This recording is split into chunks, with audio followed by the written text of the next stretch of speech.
حجر موت، بحرین اور مغربی یمن تک ایک وسیع صحرا ہے جسے صحرائے الحقاف کے نام سے یاد کیا جاتا ہے۔ نیز اسے صحرائے عظمت دنیا اور ربیع الخالی بھی کہتے ہیں۔ الحقاف حقف کی جمع ہے جس کے لغوی معنی ریت کے بلند و بالا اور وسیع و عریض ٹیلے کے ہیں۔ اس لقدق بیاباں صحرا میں سفر کرنا تو دور کی بات ہے، اس کے اندر قدم رکھنے کا بھی تصور نہیں کیا جا سکتا۔ کہ موت کی اس وحشتناک وادی کی جانب رخ کرنا خودکشی کے مترادف ہے۔ یہی وجہ ہے کہ مقامی بدوؤں سے لے کر مہم جو سیاحوں تک کوئی اس صحرا کے قریب جانا پسند نہیں کرتا۔ سفید اور باریک ریت کے ہزاروں فٹ اونچے پہاڑوں میں اگر کوئی شے پھینکی جائے تو وہ لمحوں میں غرق ہو جاتی ہے اور ریت کی سطح پر جنبش تک نہیں ہوتی۔ یہ صحرا اللہ بزرگ و برتر کی کھلی نشانیوں میں سے ہے اور اہل دنیا کے لیے جائے عبرت بھی۔ الحقاف نامی اس بھیانک وادی کو دیکھ کر یہ گمان بھی نہیں کیا جا سکتا کہ یہ کسی زمانے میں دنیا کا سب سے زیادہ سرسبز و شاداب علاقہ تھا۔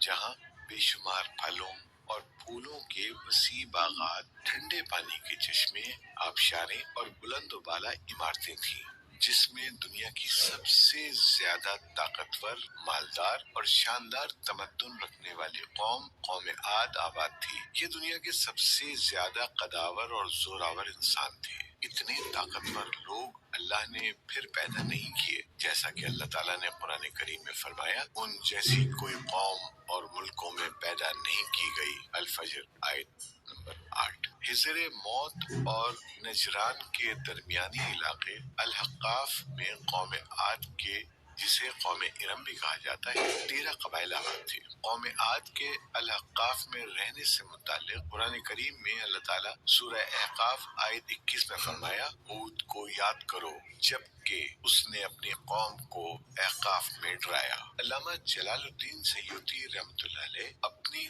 تفسیر در منشور میں تحریر فرماتے ہیں، قوم عاد نہایت زوراور اور بہادر قوم تھی۔ یہ بت پرست تھے۔ ان کے 2 بتوں کے نام حمود اور حب بیان کیے گئے ہیں۔ ابن کثیر رحمۃ اللہ علیہ نے اپنی تفسیر میں تیسرے بت کا نام سمد بیان کیا ہے۔ طوفان نوح علیہ السلام کے بعد قوم عاد ہی وہ قوم تھی جو سب سے پہلے کفر و شرک میں مبتلا ہو کر بتوں کی پجاری بنی۔ انہیں اپنے پتھروں کے خداؤں پر بڑا گھمنڈ تھا۔ ان کی معاشی حالت تو بہت عمدہ تھی، لیکن جہالت، گمراہی، جھوٹ، بے حیائی، باطل اقوال اور فاسد خیالات نے انہیں معاشرتی طور پر تباہی کے کنارے پر پہنچا دیا تھا۔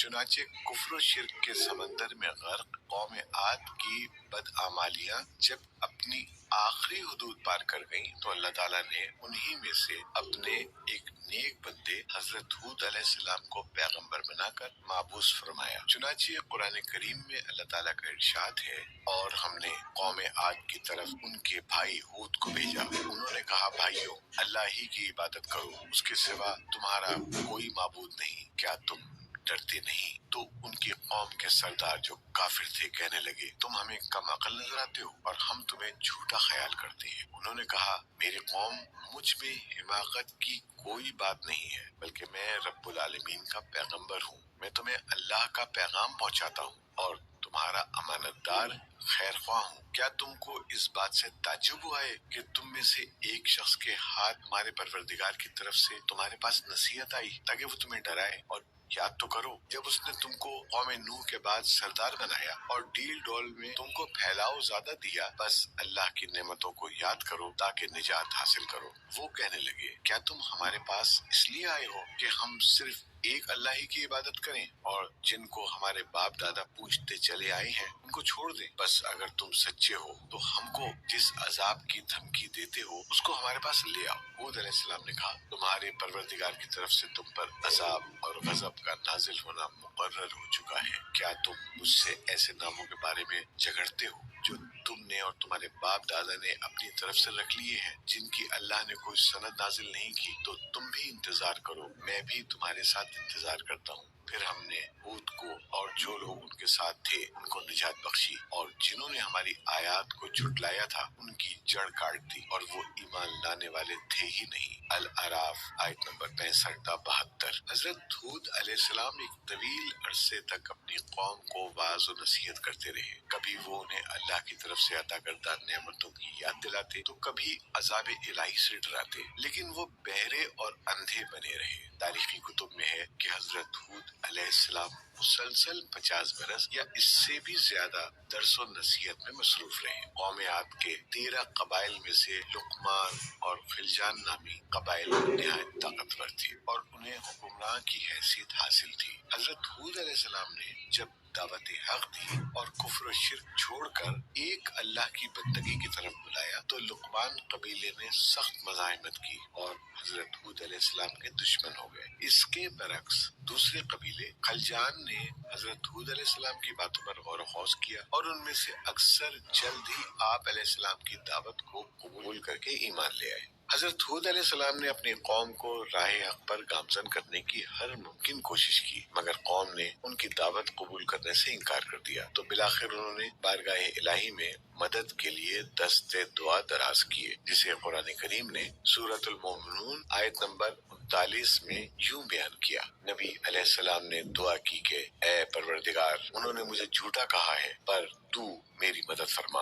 اللہ نے اپنے نبی علیہ السلام کی فریاد کے جواب میں فرمایا، جو کہ سورہ مومنون آیت 40 میں ہے، اے نبی یہ بہت جلد اپنے کیے پر پچھتانے لگیں گے۔ اللہ تعالیٰ نے اپنے نبی علیہ السلام کی دعا قبول فرمائی اور قوم عاد پر عذاب کی ابتدا ہو گئی۔ بادلوں کے فرشتوں کو حکم دیا کہ اب بارش نہ برسائی جائے، چشموں کے فرشتوں کو حکم دیا کہ ان کے ٹھنڈے، میٹھے اور شفاف پانی سے لبریز چشموں اور آبشاروں کو خشک کر دو۔ چنانچہ دیکھتے دیکھتے ان کے سرسبز و شاداب کھیت کھلیان سوکھنے لگے اور مویشی مرنے لگے، یہاں تک کہ لوگ پینے کے پانی تک کو ترسنے لگے۔ کثیر تعداد میں پیدا ہونے والے پھل اور اناج ناپید ہو گئے۔ پوری قوم خشک سالی کا شکار ہو کر بدحال اور پریشان ہو گئی۔ یہ سلسلہ مسلسل 3 سال تک جاری رہا۔ حضرت ہود علیہ السلام سے اپنی قوم کی یہ پریشانی دیکھی نہ جاتی تھی۔ آپ علیہ السلام بہت افسردہ اور پریشان رہتے، اور پھر ایک دن انہوں نے اپنی قوم سے فرمایا، جس کا ذکر سورہ ہود آیت 52 میں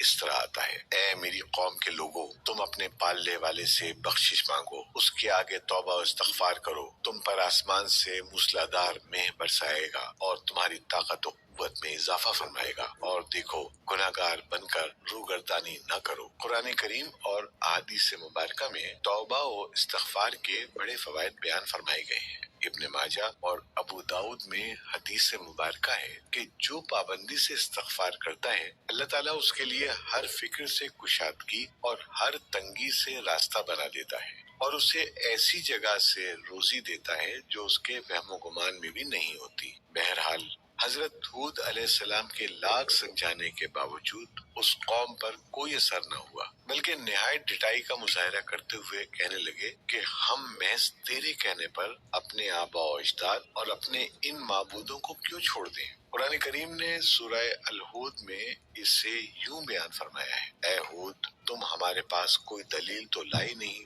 اور ہم صرف تمہارے کہنے سے نہ اپنے معبودوں کو چھوڑنے والے ہیں اور نہ تم پر ایمان لانے والے، بلکہ ہم تو یہ سمجھتے ہیں کہ ہمارے کسی معبود نے تمہیں آصف زدہ دیوانہ کر دیا ہے۔ قوم عاد کے سردار حجاز مقدس میں عذاب الہی کے ابتدائی مراحل ہی میں خشک سالی نے قوم عاد کی حالت ابتر کر دی، چنانچہ ان کے سرداروں اور دانشوروں نے اس سے نجات پانے کے لیے مختلف تدابیر پر غور و خوض شروع کر دیا۔ یہ بات بڑی حیران کن ہے کہ پچھلی قوموں کو جب کبھی کوئی مشکل آ گھیرتی تو وہ اس سے نجات کے لیے حجاز مقدس کا سفر کرتے اور بیت اللہ شریف میں جا کر اللہ کے آگے آہوزاری کرتے، یعنی کافر قوتیں بھی اس حقیقت کو تسلیم کرتی تھی کہ اس ارض و سما میں ایک لافانی قوت موجود ہے، لیکن اس کے باوجود جب نبی علیہ السلام اور رسول علیہ السلام یہ بات کہتے تو ان کی عقل پر پردہ پڑ جاتا۔ قوم عاد کے سرداروں نے بھی یہی فیصلہ کیا کہ قوم کے سرکردہ افراد